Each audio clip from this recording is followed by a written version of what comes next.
大家好，歡迎嚟到陳公子藝廊遊園 Art Promenade。講藝術唔使扮高貴，識玩先至識欣賞先啊！導覽開波前 CLS 行先 ，like subscribe 記得撳埋個鐘仔啊！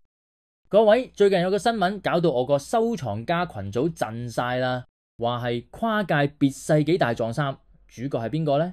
就係我哋嘅老朋友周杰倫同埋你哋嘅美國閨蜜 Taylor Swift。兩個嚟自唔同文化、唔同世界嘅超級巨星，竟然因為一幅畫、一個悲劇故事隔空撞靈感。係咁嘅，周董前排喺 IG 貼文話自己有個 MV 早就拍好咗，點知俾一位擁有同樣靈感嘅音樂人搶先出咗，搞到佢有啲傷腦筋。佢附上嘅 MV 畫面明顯致敬緊一幅好出名嘅油畫。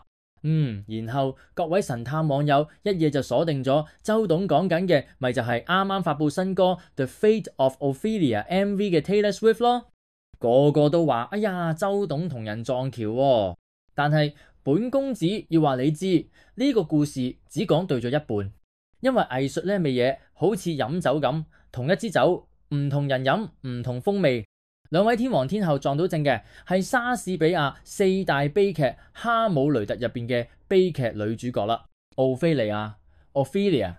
點解 Ophelia 點解咁迷人呢？俾兩位天王天后睇上咗呢。Ophelia 嘅故事你就當係古裝版嘅慘情愛情故事。佢老豆俾佢愛人哈姆雷特意外殺死，搞到佢精神崩潰。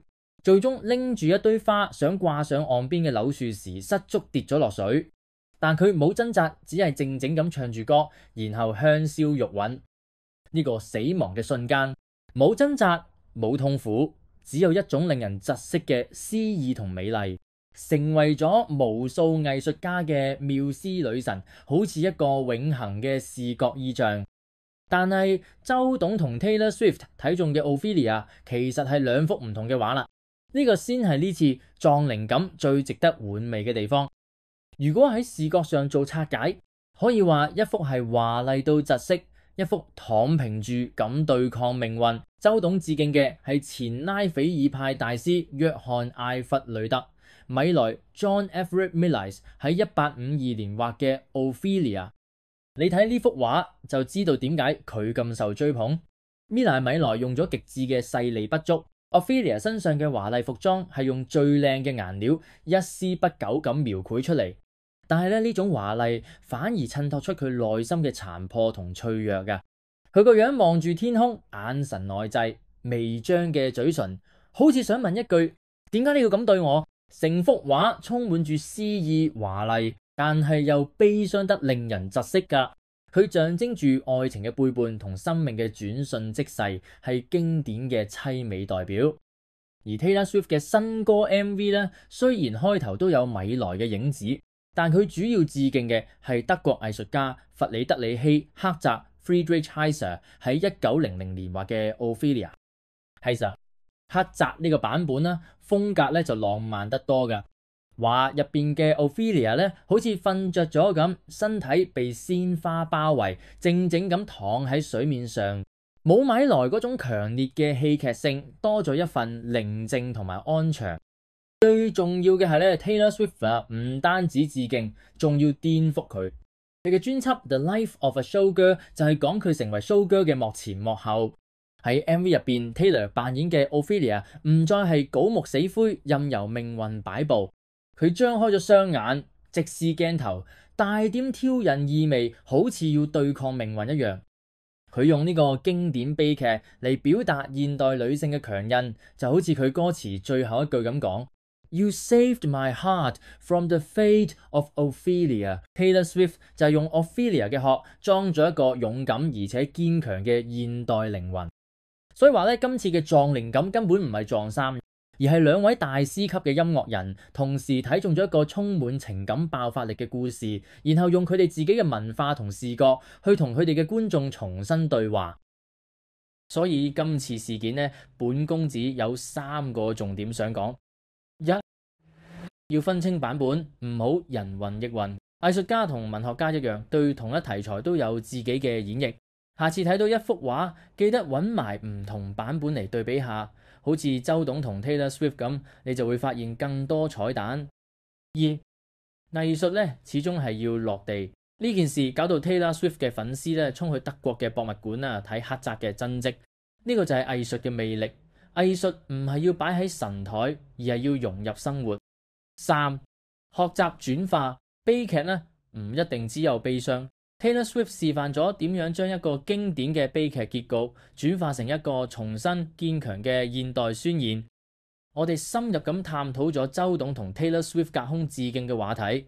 佢完美咁捕捉咗悲劇女主角奧菲利亞臨終時嘅詩意同殘酷，將死亡嘅景象升華到一個極致。講起米萊，點可以唔帶大家去睇下拉斐爾前派呢一個團伙啊？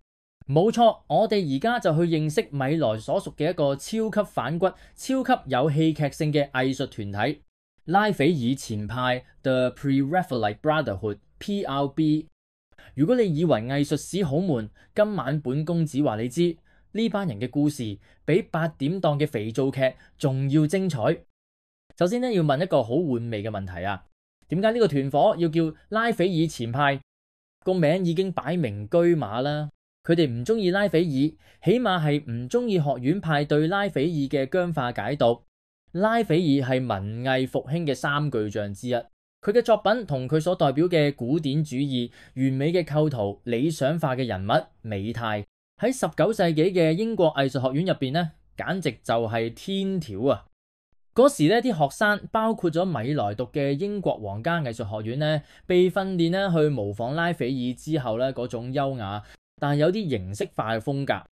但係米萊呢班後生仔，包括但係丁加布里埃爾台羅塞蒂啦、威廉坦霍爾曼亨特等等，佢哋創立呢個兄弟團嘅時候，平均只有20歲頭。佢哋覺得舊嗰套藝術太假、太矯情、太公式化。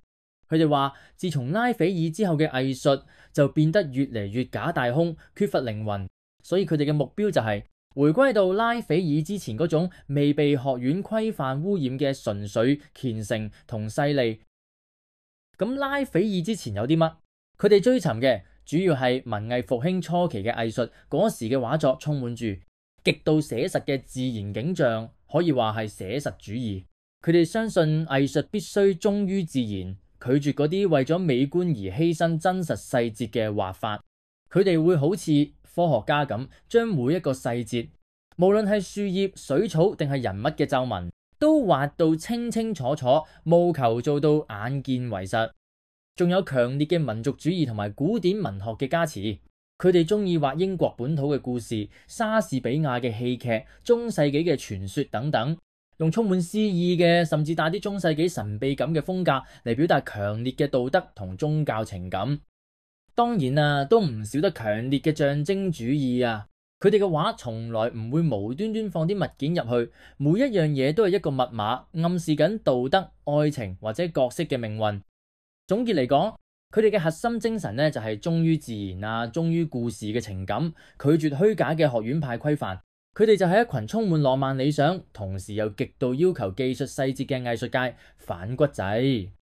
米萊作為拉斐爾前派嘅代表人物同埋神童，佢嘅畫風簡直就係將佢哋嘅核心精神發揮到淋漓盡致。佢用佢獨特嘅技巧，將強烈嘅戲劇張力同埋細膩嘅情感完美咁凝固喺畫布上。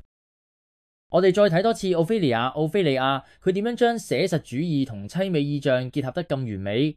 第一步，寫實到瘋魔。米萊對於細節嘅要求去到一個近乎神經質嘅程度。佢話奧菲利亞嘅背景時，並唔係喺畫室入邊憑空想象，而係帶埋畫架同畫具，真係去到泰晤士河嘅支流邊，喺戶外實地寫生。嗰啲灌木啦、水草、花朵，全部都係一筆一畫，極度細膩咁描繪出嚟。為咗捕捉最真實嘅自然光線，米萊當時係喺冬天嘅戶外畫咗成個月。佢嘅畫作仿佛係一幅超高解析度嘅照片，每一個細節都清晰可見，充滿真實嘅質感。第二步就係對模特兒嘅執着。米萊為咗描繪奧菲利亞漂浮喺水上嘅姿態，佢係請咗模特兒伊麗莎白西德爾，後來成為羅塞蒂嘅妻子，着住華麗嘅服裝，浸喺注滿水嘅浴缸入邊擺 pose。雖然浴缸下邊點燃咗油燈嚟保暖，但呢有一次油燈熄咗，模特兒病倒咗，米萊都係堅持要畫。呢種對細節嘅極致追求，反映咗佢哋描繪眼見嘅死亡嘅景象嘅決心，同時亦都印證咗藝術家對完美近乎殘酷嘅堅持。第三步啦，係情感嘅爆發同爭議。米萊嘅作品初期經常引起巨大爭議，例如佢另一幅名作《基督在父母家》The Carpenter's Shop， 因為太過寫實同貼地，將聖母瑪利亞畫得太平凡、太唔優雅，引起咗當時藝術界同輿論嘅強烈批評，話佢係褻瀆神聖。但正正係呢種對傳統嘅反叛同貼地，拒絕用理想化嘅面具嚟掩蓋真實，先係拉斐爾前派最有趣味嘅地方。佢哋相信強烈嘅情感同真實嘅細節先係藝術嘅力量。米萊就係用咗呢種神經質嘅寫實主義，將故事嘅戲劇張力同細膩嘅情感完美咁凝固喺畫布上，搞到啲人一邊鬧佢反傳統，一邊又俾佢畫入邊嗰種美得淒厲嘅氛圍深深吸引啊！講到拉斐爾前派，特別係米萊呢，唔可以唔提佢哋嘅金主爸爸同埋最八卦嘅感情瓜葛。英國當時最權威、最有影響力嘅藝術評論家羅斯金 John Ruskin， 佢係拉斐爾前派嘅忠實支持者同主要擁護者，去寫文章為呢班年輕嘅反骨仔辯護，批評嗰啲古老嘅學院派。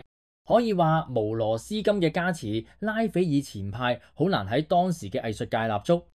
但係呢，劇情就嚟高潮啦。羅斯金本身有位太太叫艾菲格雷，佢哋喺1843年結婚。